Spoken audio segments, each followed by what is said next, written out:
আপনারা দেখছেন জানতে চাই।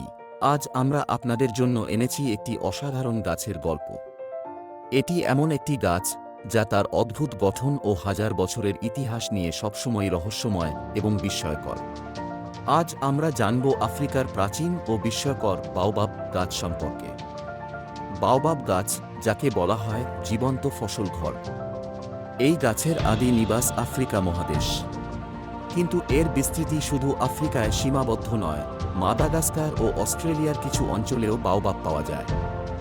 এই গাছের বৈশিষ্ট্যই এমন যা একে প্রাকৃতিক বিস্ময় বলে মনে হয়। বাওবাব গাছের বৈশিষ্ট্য হল এর মোটা, বালিশের মতো কাণ্ড।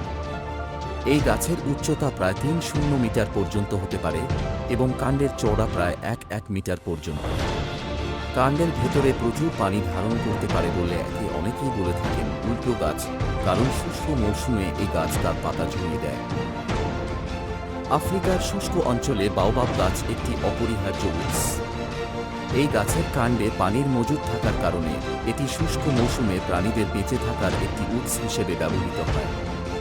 এর পাতা, ফল এবং বীজও স্থানীয় মানুষের খাদ্য হিসেবে ব্যবহৃত হয়।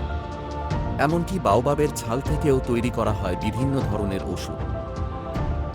এই গাছের ফলকে বলা হয় বানানা ব্রেড বা ম্যাঙ্গোস্টিন। এটি প্রচুর ভিটামিন সি সমৃদ্ধ, যা স্থানীয়দের খাদ্য তালিকায় একটি গুরুত্বপূর্ণ ভূমিকা পালন করে। এর পাতা ও ফল থেকে তৈরি করা হয় পুষ্টিকর পানীয়। বাওবাব শুধু একটি গাছ নয়, এটি একটি ঐতিহ্যের প্রতীক। বহু প্রাচীনকাল থেকে এই গাছ স্থানীয় সংস্কৃতির সাথে ওতপ্রোতভাবে জড়িত। গ্রামবাসীরা এই গাছের নিচে মিলিত হয়, উৎসব পালন করে, এবং এটি তাদের জীবিকার একটি অবিচ্ছেদ্য অংশ। এতটাই বিশাল ও বিস্ময়কর এই বাওবাব গাছ। এটি প্রকৃতির এক অপার রহস্য যা দেখে আমরা বিস্মিত হই। আফ্রিকার এই প্রাচীন গাছ সম্পর্কে আপনারা আজ কিছু জানতে পারলেন। এমনই আরও মজার মজার তথ্য জানতে আমাদের সাথে থাকুন।